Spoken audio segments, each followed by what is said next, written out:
Static, flickering, and then black. Your pupils dilate down in your isolated and dark room. It is 1:39 a.m. You should really think about sleeping. But this tape you found at that garage sale, the one the old cat had down the road at 72nd and Strom pushed on you. You remember, don't you? The one that was beaten up, yellowed label peeling away only reading show, a sound like no other in fading black marker. In your curiosity you shelled the 39 cents out and walked back home not knowing what to expect. Probably something low quality and stupid. A greasy, ratty, pimple-ridden punk band of pseudo-intellectual degenerates belching out grunts and screams to 39 people in a warehouse. Oh boy, was this going to be fun? Your eyes focus on that old television, lights on screen fade into pieces of shining stage illumination. The camera appears to be elevated quite high, 23 or 39 feet in the air or something like that. Either way, it's high. The venue is not bad. Empty, hollow, but not in bad shape. Certainly better than what you were expecting. The wood paneling on the stage floor seems to be in good condition. The red back curtains seem to be losing their color a bit, but it isn't that noticeable. I mean, look. There's no holes on the front curtains. This may not be bad after all. The lone microphone at the center is the only thing standing out, swaying as if breezes flow all throughout the hall. A presence appears in your mind, tangible in feeling. A short, stubby, balding old man walks onto stage. His footsteps echo throughout. He wears a suit, not fancily obnoxious nor fiercely downtrodden. White buttoned undershirt, black nondescript pants with matching shoes that do not shine, tan overcoat, with a red bow tie to top his outfit off. He wears thick round-rimmed glasses, sliding off a sloped nose that sits on top of thin lips and a curvy mouth. He raises his hand to grab the microphone while the picture on screen slightly pixelates and pulsates. He taps, and the microphone reverberates. The quality suddenly stoops. Buzzing and fuzzing can now be heard in the background, annoyingly humming as the feed cuts to another camera down by the stage while the old man speaks.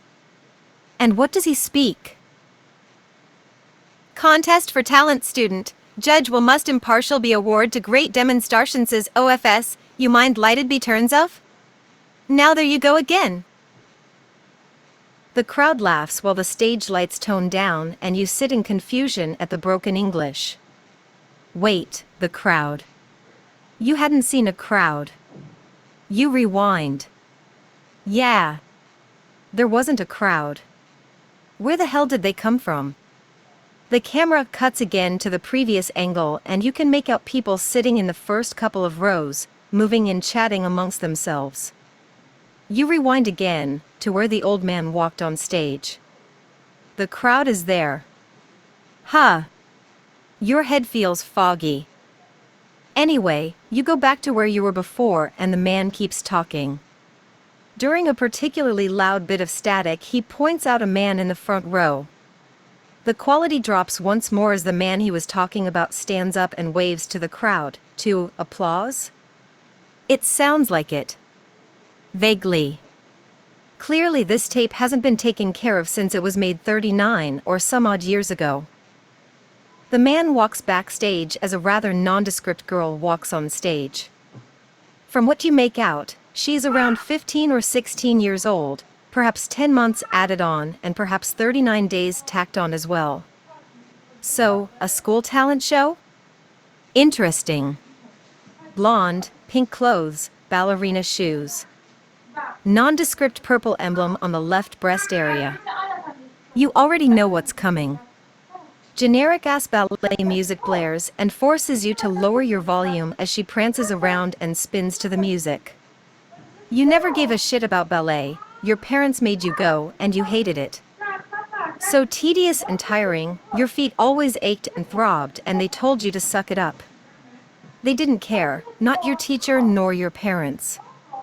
You would cry and scream and kick and all they'd do is slap you and tell you to cut it out. God damn it. If you could, you'd burn, and he's finished. You blink and the boy in the ballet shoes bows down to the crowd and walks off. The clapping subsides 39 seconds later. You count. Your head starts to hurt. There is a small intermission, and out steps the next one. A small child, anywhere from 3 to 9 years old. You can't tell their gender, but they look spiffy enough. A little black polo shirt with jeans, black shoes as well. Similar purple badge. They put their hands behind their back and bow to the crowd, which earns applause. Okay. They lower the microphone stand, and when they realize it's too high they point at the mic. Someone in some purple garb walks out and hands it to the child, who gives them a nod. They appear to take a deep breath, and then they open. Oh, say, can you see, by the dawn's early light, what so proudly we hailed at the twilight's last gleaming, whose broad stripes and bright stars through the perilous fight, o'er the ramparts we watched were so gallantly streaming, and the rocket's red glare, the bomb bursting in air, gave proof through the night that our flag was still there. Oh, say, does that star-spangled banner yet wave, o'er the land of the free and the home of the brave? The star-spangled banner? Oh, God! You remember! You always did remember! What had happened that day? 339, March. 39th day. That damn fucking year. Tomatoes. Humiliation. Near suicide. Fuck. Your head is light and the dimmed lights in your room dim even further. You blink. You blink again. It's you. It always was you. That show, that fucking show. How could they justify it? They ruined it. Red, all you see is red. They did it, they took it. They made you who you are now. Fuck them all. And you blink again. The child is gone. Red splotches are seen on the floor and even show up on the curtain at the back of the stage. Crying is heard in the background, growing into trilling shrieks. It throbs. You can't think straight. Only passed in 39 degrees FUCK. Why do you keep thinking of that number? It's a number. You're a mess. You always have been. You turn away to go to bed. Now, there you go again.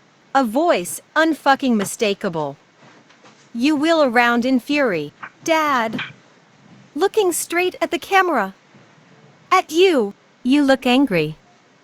I don't like it when you're angry. Let me sing for you like you did for these people. So you feel better. He opens his mouth, and the sound, inhuman. Ear-breaching. Horrendous. Indescribable. You scream and you scream like you did all that time ago, and you plug your ears, but it just doesn't go away. That sound. Loudness burrows into your brain and the headache explodes. You feel as if you have shot yourself, but you are still conscious. You look around frantically. The television has tilted, the father's still making that sound while the crowd, they feel it too. There are screams, dead souls contained. They bellow and they yell out in pain, but it does not stop. You keep screaming. You feel your voice grow hoarse and it hurts even more. But you cannot help it, it is involuntary now. Pain increases as the vocal cords in your throat grow ever more taut and start snapping under the strain. Small fucking peanuts. Finally. It stops. You stop. You look down. Blood drips on floor.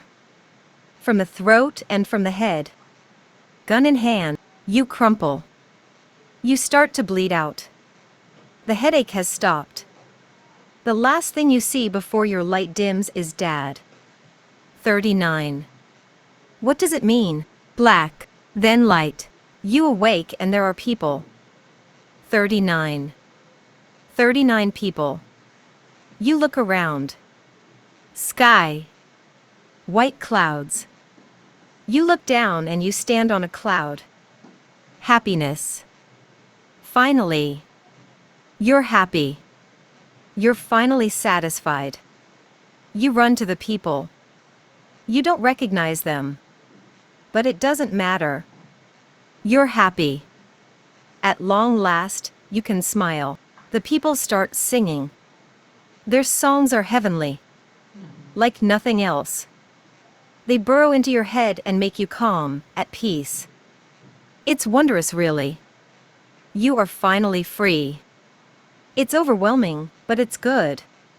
It's in a good way, because you're content. You have no burdens anymore. No job, no parents, no anything. It's really what they cracked it up to be. And yet, they aren't here. That thought makes you even happier. You look down, and it's you. Young you, the same from the tape. Looking up at you with your eyes, watery and wide, wondrous and hopeful. You crouch down and you hug you. With all your might and love. It feels good to finally be at peace. Yet, what was the lady doing with that tape anyway? Wait, what tape? No matter. Just enjoy yourself. You never had a chance. And now you do.